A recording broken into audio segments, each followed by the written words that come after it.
Hello everyone, hope you're doing well. I took a trip down memory lane yesterday, having a look at a bunch of events that we participated in the past, basically because of the video yesterday, talking about how some of the old events were just really bad.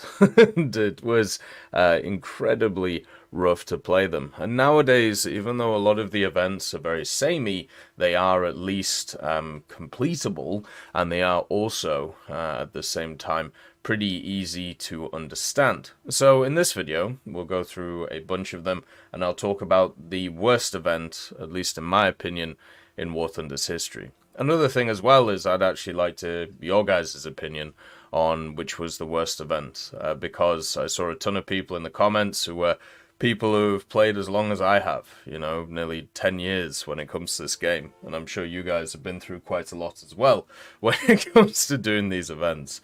And obviously, people are in different periods of their lives now and have different amounts of time to be able to put into the game. I know for me this year, it's been a lot harder to be able to get everything done because of personal life stuff and kind of going into the next evolution of that. I'm sure many people are in a very similar situation. So I thought I'd start off with a few events that people usually bring up. We first of all have World War Mode. This was an event which had like 3 major seasons, like these 3 seasons here, and a lot of people point to these as events that were really tough, and the reason was mainly is because most of the time they just didn't work. Season 1 and Season 2 had real big issues when it came to them actually getting working, when it came to the server stuff, and Road to the West was just awful because they added in a bunch of mechanics which just broke them. My key takeaways from these seasons and why we haven't really seen anything since Road to the West, which came out a very long time ago. You can see what happened in Road to the West, by the way. There was a bunch of them, there was a bunch of them that were postponed because they just couldn't get the servers to work because I believe they'd actually technically DDoSed themselves. This one, look how many were postponed after it. It was just such a mess of a thing. But basically, the first season, which was Recon Under Fire from 2019, there was a real problem with this one, and it wasn't down to the award stuff. The award stuff was kind of annoying. You had to get it was basically awards based around individuals for a game mode, which was more about being collective in there. So if you wanted to get the AMX50 Sublinder coupon, you had to be in the top 500 of all players, and if you wanted it in your squad yourself, you had to get in to the top 25, but then also be a top 20 player in the squadron. So it actually annihilated squads because it was people vying to be the highest and everybody just got annoyed. So yeah, that was a bit of a problem. But yeah, so that existed. It was new and it was interesting. One of the issues with this event was pretty simple. They did balance changes for these operations about an hour or maybe 30 minutes before the operation came out. So, for example, I remember when we played the second version of the Battle of El Alamein, we were doing pretty well as a squad in this, and we were just having a bit of fun. We beat the guys who nearly won it, we beat a few others, and it was just enjoyable, There was also the fact that people could platoon up and then stack on the other side of what you were playing. That was really fun. That happened a bunch of times to us. But basically, El Alamein, we'd figured out Cannes, we'd figured out Nordwind, we'd figured out Vitebsk, and we'd figured out El Alamein. But then the second area of El Alamein, we were in like top 10, I think, or maybe top 20, and we lost 2 in a row, and we couldn't figure out why. Like, what? They just had so many units, and they were just like blowing through with artillery. And it's because they released a changelog about an hour after the event started in the morning, which was when we started playing, which buffed artillery to a point where artillery could 2-shot an infantry battalion, and then also at the same time they massively increased the amount of kind of squads that the German side got. So basically, what ended up happening is you could just steamroll the battlefield without even fighting a battle. And so, because we didn't see the changelog, because it just wasn't released, and somehow other squads just knew about it, I don't even know how they knew about it, we just got rolled in 2 games, and we played a bunch of others, but there was the squad just didn't have to be there, because you could just win without playing, without playing battles. So yeah, that was just awful. And it was kind of what happened in the first season. Just terrible times where they would just fundamentally change how battles worked, even during them being available. Season 3, I mean, Season 2 was fine. You know, it was just kind of a copy of Season 2, but they got the balancing a little bit right. Season 3 was horrific because they added mechanics which just weren't needed. They added helicopters to be able to move around troops, and once again, because they didn't test any of this stuff apart from in closed groups, and hey, guess what, a lot of the guys who did really well in these things were the guys who had already tested beforehand. Isn't it fun how that works? But basically, what ended up happening is, once again, you could win a bunch of these operations by not even doing any battles. The idea was, it was actually better for you to not do battles and just move around your troops and have them more mobile so you could take the battle squares. So the whole point of World War Mode, which was to try and have battles and have these big squad battles, just didn't really work. And as I said, they just added a bunch of broken stuff. Luckily, it was a bit easier to get the awards this time, which was obviously great, you know, a lot better. But my God, was it just absolutely awful to play. And this season killed World War Mode for me. Just because I realized that if they go along this route when it came to balance and when it came to the people involved in it, I was done. And it seems like Gaijin was also done with it, because really it hasn't recovered since then. There was a few other ones that I'm sure people will bring up. The E100 tournaments. This was back in 2015. I generally don't think these ones were actually that bad. You know, the E100, obviously as a vehicle, is one that a lot of people look for. It's always been kind of attached to the, I suppose, tournament side of things. But there used to be these like dog tag tournaments. So if you bought a dog tag for the first Thunder League, and you know, you played in a tournament which was kind of a leaderboard tournament, so you could play as many games as you wanted, but the more wins you got, the higher you got in the tournament, and X amount of people who got, you know, at the higher echelon would be able to get it. So you can see here, they had 4 tournaments and give out 700 E100s. Basically, certain tournaments were available for dog tag guys, certain ones were available for others. So the top 150 players will get the E100. I think the highest I got was like 200 or something. To be honest, I've never been good enough at the game to be able to do stuff like that. And when this was around, I was in Calgary on internet, which was like, I think maybe 4 down and like 0.5 up or something, playing on an absolutely awful Toshiba laptop. So it was just never going to happen. Like, it's simple as that. Some of my early videos, you know, I played on that machine, and you'll see the quality of what I was having to deal with. But yeah, this one I'm sure was annoying for a lot of people. For me, this tournament kind of showed to me I didn't really want to do the competitive side of things. It wasn't really what I wanted to focus on in War Thunder, so at least for that, I was happy with it. But mostly, at least for me, it was good to be able to have a kind of barometer to show me that I would much prefer just kind of grind spade and play the standard game. Then we had a similar one, which was, we'll actually do this one first. So we had a similar one, which was the RAF 100, Royal Air Force Centenary. Now this one, they actually offered the Spitfire F Mark 9C. Now, if you don't know what this one is, it's actually a pretty cool Spitfire. Let's see if I can find it in the game for you. It was a vehicle which was available in another kind of pseudo-tournament idea. And you had like X amount of times that you could try this tournament. You had to complete certain criteria. You can see here the pilot who scores the first 5 shoot downs of the enemy will win. and you can set up your own Spitfires in advance, or use the presets of unmodified ones. You had to use your own Spitfires, because obviously there were people going in with ace crews and doing all of that general stuff. And if you did that, you got yourself the Spitfire, and then also at the same time you got yourself a decal, which was really nice. And for each victory, you would get 50,000 SL. So for realistic battles, for the wins for the coupon, so you had to basically, you had to 9 times, you had to kill 5 players, be the first to 5 player kills 9 times in realistic. I tried it in arcade for a day and just realized it wasn't for me. The big one is to take part. It required a ticket that was purchased for 50,000 silver lions. So you'd have to purchase that. And also you weren't able to play more than 60 battles in each game mode.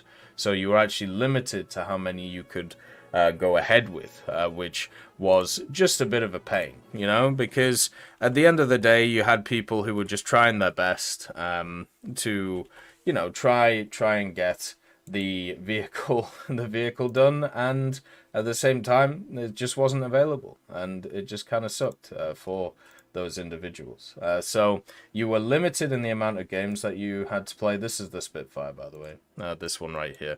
It's a Merlin Spitfire with the 61, but it had 4 Hispano Mach 2s, so it was kind of like a mix of 2 ideas. Pretty cool as a vehicle. But yeah, you were limited on how many times you could play.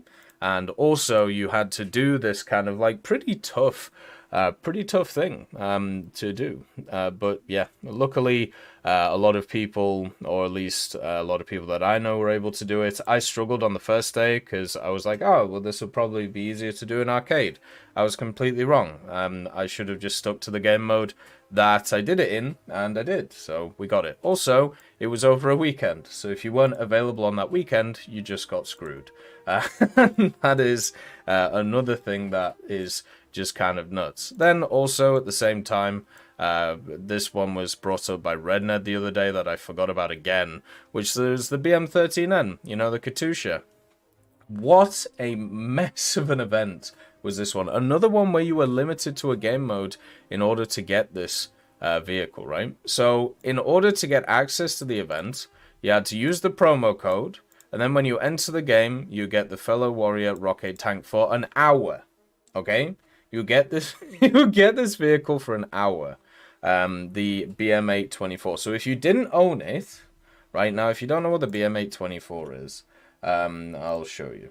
So the BM-824 is this little dinky vehicle at rank 1 for the Soviets. This one right here, right? The BM-824. It has a bunch of rockets on it, and like that's it. So in this event, you had to use this vehicle. You had to either use the promo code to be able to get it for an hour, or just buy it, so you would have more chance to do it. And then you would also get a special title, which is great. Then you had to destroy 5 enemies in one battle in the event whilst driving the BM-824, and you got the Katyusha. So if you already own the BM-824, you just had to win 1 game in the event, and also you had to destroy the 5 players, and that would give you the Katyusha. So if you didn't own the vehicle, you had a massively limited time to be able to get access to the vehicle itself, okay? And also, they had to change the event. By the way, another event that was literally over 3 or 4 days, a classic of our time. They had to change the event and actually give people 2 respawns. Because you didn't have 2 respawns, and also because there was such a small limited player base of people playing this event, you basically had maybe 8 versus 8, and you had to somehow get 5 kills of the enemy from that. You know what ended up happening with this event? And also, you had to reach rank 3 of any nation to participate. Oh, what an awful event this was. Like, thinking back to it, this might be actually one of the most annoying. But yeah, if you activated the code, you could activate the code once every 24 hours, and you could activate it a total of 4 times. So if you didn't own the BM-824 and you couldn't buy it, right, you only had 4 hours. 4 hours over 3/4 days where you could do this event. That's including matchmaking, that's including like queue times, that's including all of these things. So basically you had to buy the vehicle for it to be, you know, at least doable. At the end of this event, you know, before it was over, kind of like the 9th of May, people were actually like spawning in and being like, hey, I just need 1 5-kill game. Can people help me? And they were basically min-maxing it. So a bunch of people go in a corner and then, you know, people would turn up and just blast them. And that would mean that the people would get the Katyusha. There was people from like Discords or from TeamSpeaks or raid calls all queuing up at the same time. So therefore they could all work together to get the Katyusha, because it was just a mess to try and get this event done. It was so bad. So there was that one, right? That one was pretty bad. Then you had Flying Serpent, Crouching Tiger. Now people forget about this one. This was the first ever Build-A-Bear event, or first ever crafting event, which was around. And you could get the Cobra and the Furry Tiger, as you can see here. Now, it was the test of the crafting event. And you can imagine how it went. It was available for a weekend. Once again, just a weekend. And in order to get both vehicles, you basically had to play non-stop for 2 days straight. And I mean non-stop. Like, it was based on activity, right? It was based on activity, this one. So you would get parts, if I remember. Let's see. Yeah, if you... I can't see it where it is anywhere, but basically it was based on activity. And you had to play a certain amount of time to be able to get each of the boxes. Nowadays it's score-based. Before it wasn't. It was literally based around activity. And yeah, you just had to play 2 days straight. Now, some people did this, and, you know, they did it great, and were able to do it. But imagine just saying to somebody, this was, by the way, announced on the 31st of March. So announced on the day that it started, and you have to play 48 hours over the weekend. So basically, you just couldn't do it. Or you could get one of the vehicles, but you only had to play 24 hours over the weekend. What a mess. And that was the test for the crafting events. That should have been a thing, like kind of looking forward to what was coming when it came to these crafting events. But at least you were able to get everything, right? At least you were able to get everything, even though you had to just play War Thunder and do nothing else for the weekend. Now, what I did is I actually got the Furry Tiger, and then I bought the Cobra off the marketplace later on, just so I could have both, so I could show you guys the vehicles, to, you know, have part of War Thunder's history. But my God, was it a ridiculous event. I only know one person who actually ground out both of them, and they basically just, like, lost their mind doing it. So this one was just ridiculous. And then you have this one, which I feel like is going to be a lot of people's one. This was the first kind of proper crafting event that they did.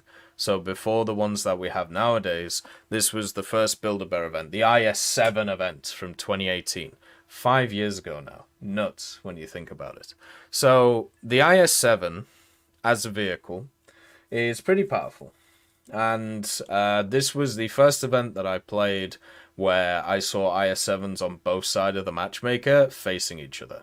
But what you may not know about this one is it was updated. So this one was actually harder to start with than it was previously. The way that this Operation Summer worked is it was first a challenge event which led into a crafting event. So there was 2 stages to it. The first stage, which was here, the daily tasks. So every day you had to do these, and by using ground vehicles of rank 2 or 3, and then by using ground vehicles of rank 4 or 6. So you were forced to be able to play different vehicles, right? Because they had to be different ranks. So by using ground vehicles rank 2 to 3, you had to destroy 20 enemy vehicles, and you had to win 4 battles. Okay, now by using ground vehicles rank 4 to 6, get supporting fire achievement in a squad 5 times. Are you mental, mate? Are you every day? Every day. 21st of July to 5th of August. Are you actually mental? Are you brain dead, mate? What is that? Supporting fire achievement in squad 5 times. Jesus! And then also earn a score of 2,000 or more in each of 4 battles. So that was what you had to do per day. Right? Per day. And you had to do it from the 21st of July to the 5th of August. So you had 2 weeks, right? So in order to be able to get the first half of the I-7 blueprint, which is what you needed to be able to even start the crafting portion of the event, which came afterwards, right?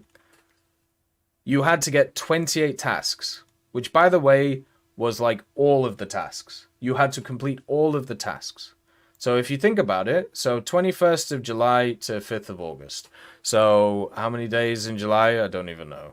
But let's see. Let's be generous. So in July, there is 31 days. So 10 days in July and then 5 days in August, right?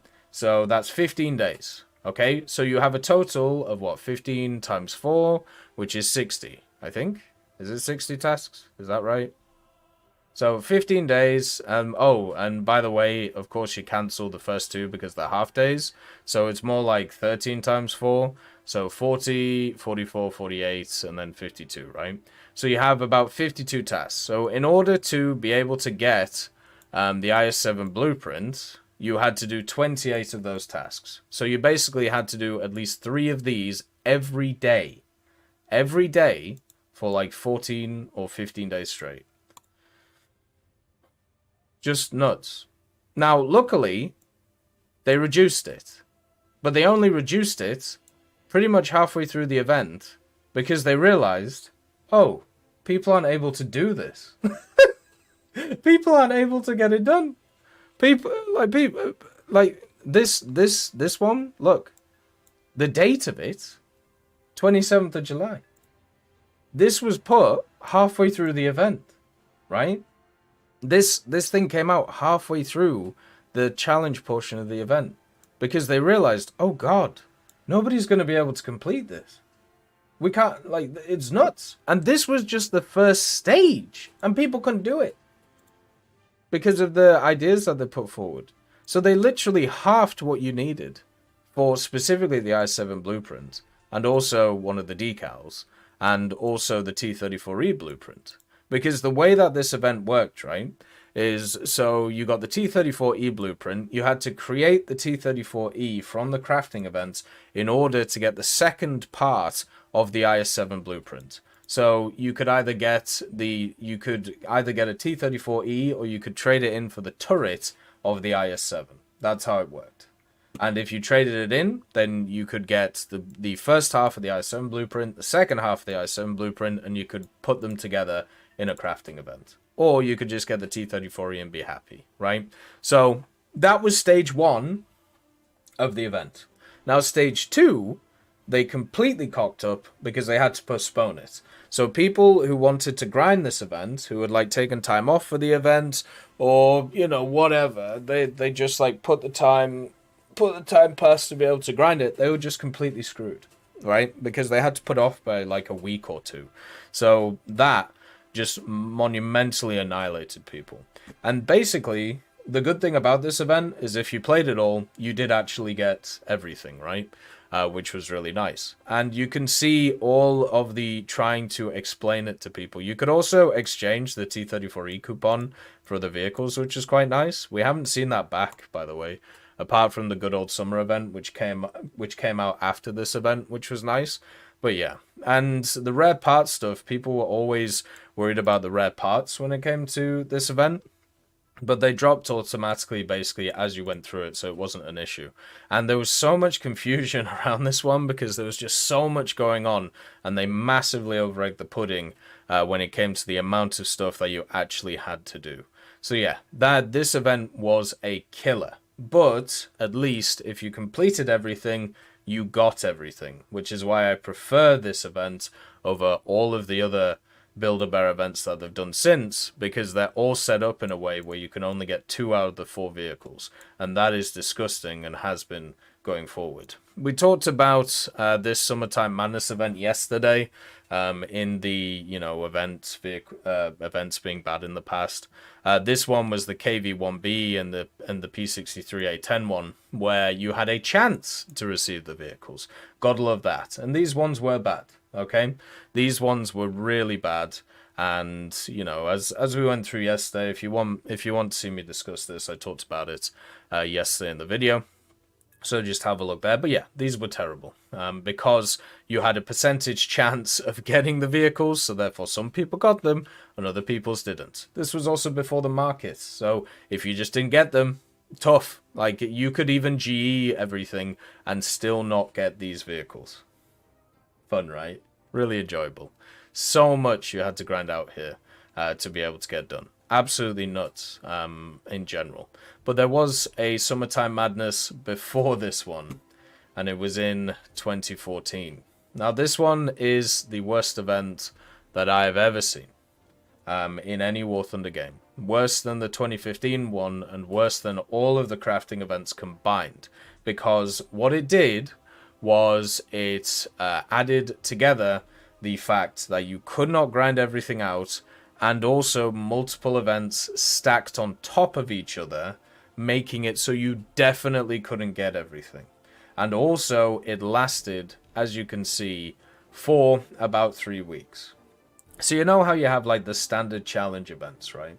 You have the standard challenge events where, you had like 5 challenges. If you completed all of the challenges, you got access to all the vehicles, right? And then you have the Build-A-Bear events, where nowadays you can get 2 vehicles out of the 4, but, once again, it's just a grinding event.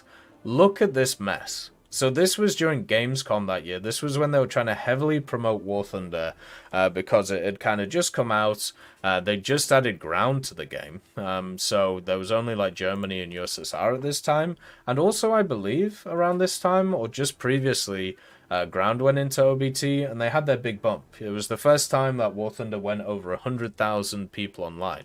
Nowadays, you see 250,000, which is nuts during the TOG event. So let's see what event they decided to do in the summer, while Gamescom is going on, to try and, try and support this. So look at this. Missions to get a rank 2 or 3 premium tanks, okay?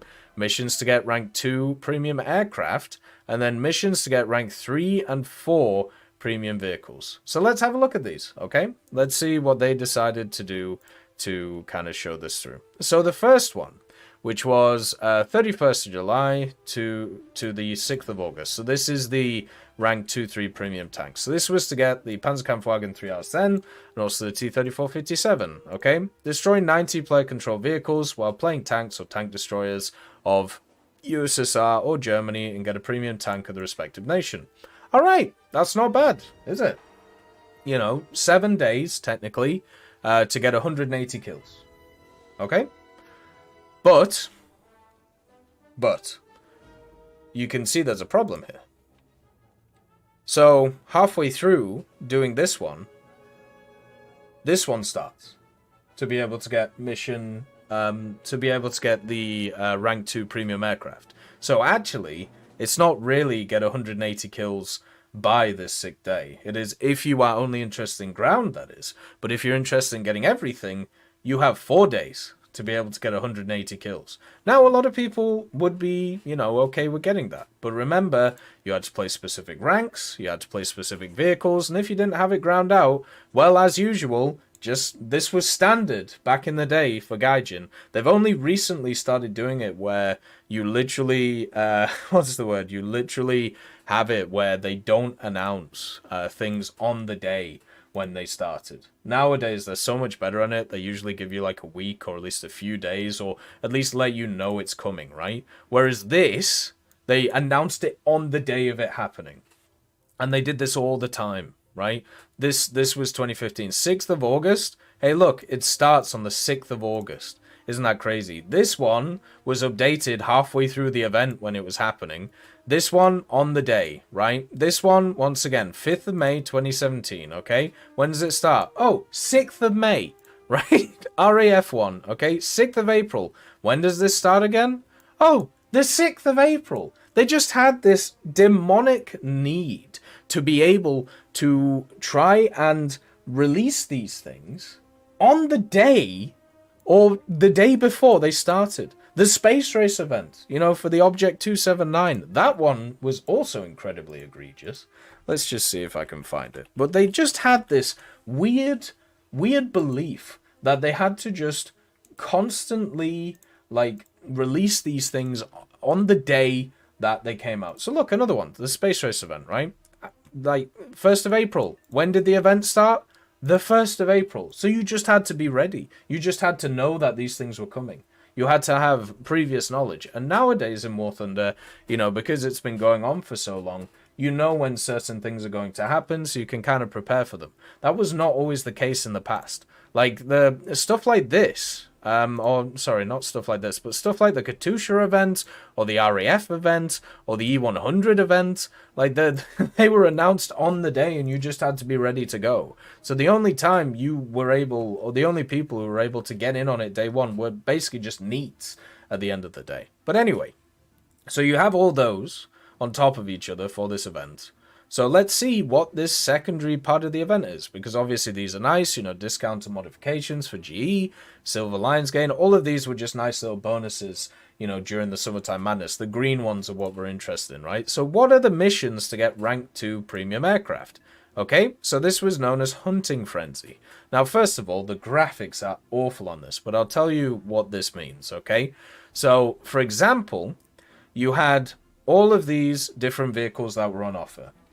Now, you had 4 to the 11th. So you had how many days? 7 days, I think? It's like a week. I think it's about a week. About a week, okay? So let's just say you had about a week. Now, this was what was on offer. Now, if you read this, hey, look, you can get the A6M2 for America, the Wellington, the I-16 Type 28, the Boomerang, and the BF-193. All of these are available to you. You can just grind these out for free, right? Isn't that really cool? These vehicles are also super cheap when discounted, right? Like, we're talking about a couple of dollars at most. Okay, so let's see what we have to do to be able to get access to this. Because you can see, oh, after the event is over, they'll be giving out 5,000 premium aircraft to the players who complete the Hunting Frenzy achievements. Nice! So we have like an added bonus. You know, we just get put in a raffle. That's cool. And then also at the same time, you can get yourself some SL. Nice. SL was never really an issue at this time in War Thunder, by the way. You could just print it like mad, as many other people will tell you. So, let's have a look at the missions for a single aircraft. So, let's see the A6M2 for the US.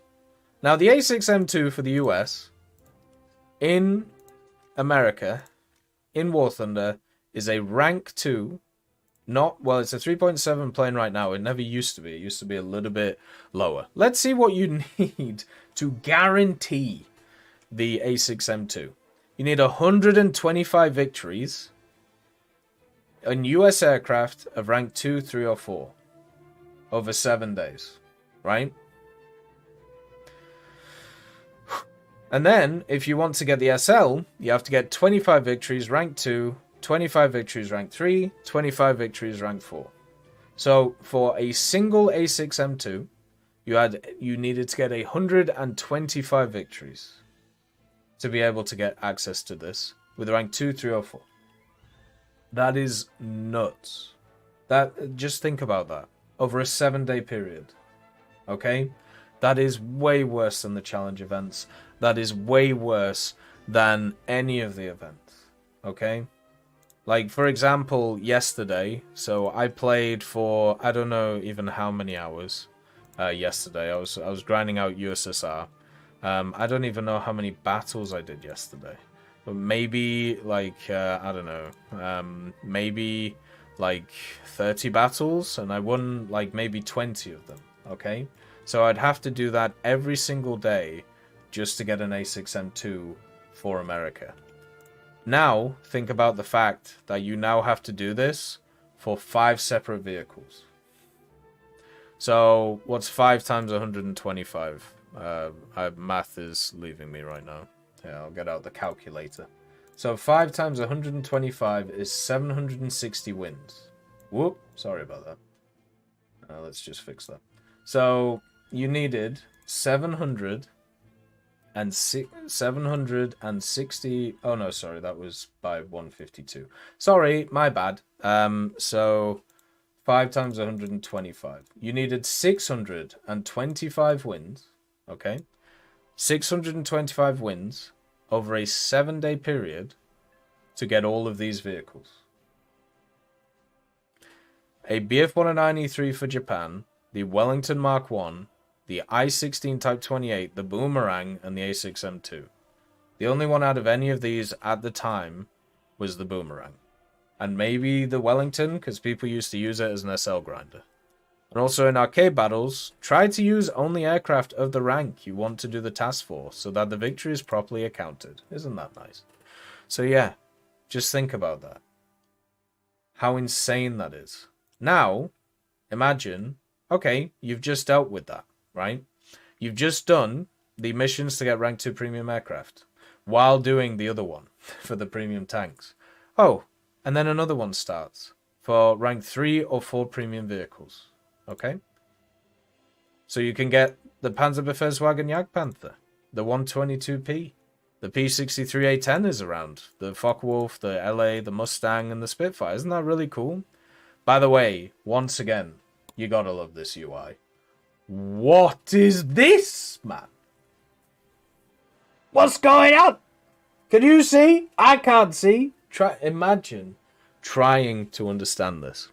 Gain 40 victories while playing Army or Aviation of the corresponding nation, Era 2 to 5. You should also be in the first place in the final scoreboard, having no less than 900 points for AB or no less than 600 points for RB and SB. Okay?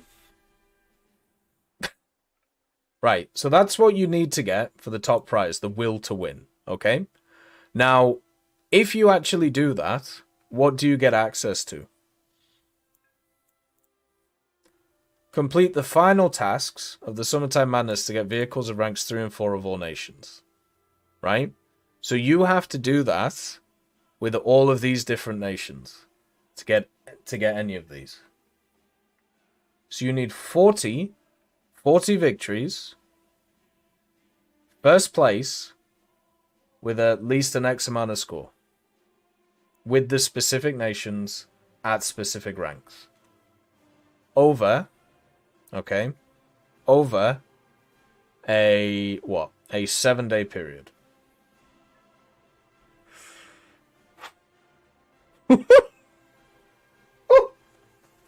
Are you mad? Are you mad?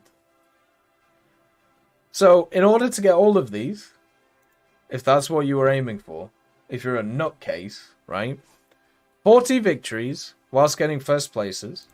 So that is how many? 1, 2, 3, 4, 5, 6, 7. So 7 times 40. What is that? 280. So 280 first places with different nations using different vehicles. Oh. But don't worry, if you got 10 victories while playing Era 2 in the corresponding nations, or 3 or 4, and you got at least third place with having no less than X amount of things, you get Hunter's Luck, which means that, oh, maybe you'll get it randomly in an event.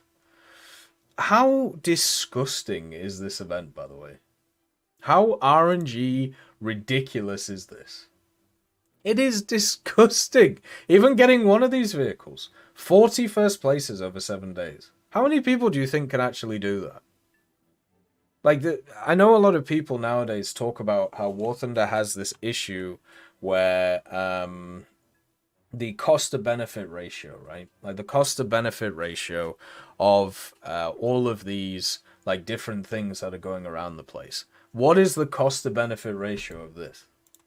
Even compared to like the crafting events, this is nuts, right? Because so theoretically, if you like play this to its maximum, you can maybe get like 4 or 5 vehicles. And half of those vehicles are just like rank 2 premiums. At least, like, with the challenge events, you can get 3 pretty high-tier vehicles and a low-tier premium, or you can go back to the old days where you could get 6, like, premium vehicles at rank 2 to 4, which is so much better than any of this. This was before the challenge events. This was before any of those things existed. This is what you had to deal with. It was awful. So hopefully you enjoyed this trip down memory lane. I like looking at these things, and as I said, let me know which ones that you personally enjoyed or didn't enjoy. It was a hell of a run, these ones. Completely nuts. So, as always, I hope you have a wonderful day, and I'll see you next time. I'd just like to thank Brendan Quinn, Vilneus, Character Fuel, Juan the Panda, Carrion Crow, Gus Irenicus, Pyman, Merciless Reaper, Orange Tail, Teddy, Daniel Stanton, Moxie, B. Young, Bareen, Peter Grayling, Alan Hacker, Sem Alslan, Uncle Bean, and Derek R., and also Lafouche for supporting the channel.